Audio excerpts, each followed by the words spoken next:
PPKM level 4 yang diberlakukan di Kota Palembang ternyata berdampak di sejumlah sektor.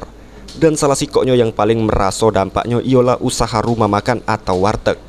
Yang ini mulai kehilangan pembeli, nginget berbeda dengan usaha kuliner kekinian yang pacak manfaat ke layanan online.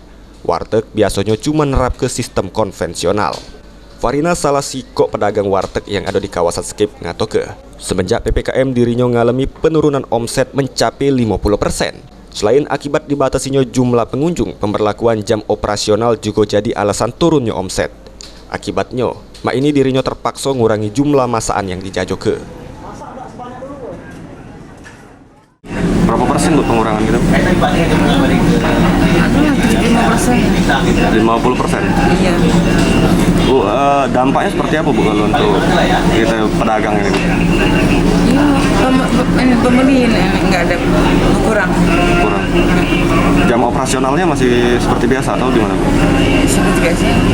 Dari jam berapa sampai jam berapa Bu? Oh, itu sampai dari jam 7 sampai jam 5. 7 sampai jam 5 ya Bu ya?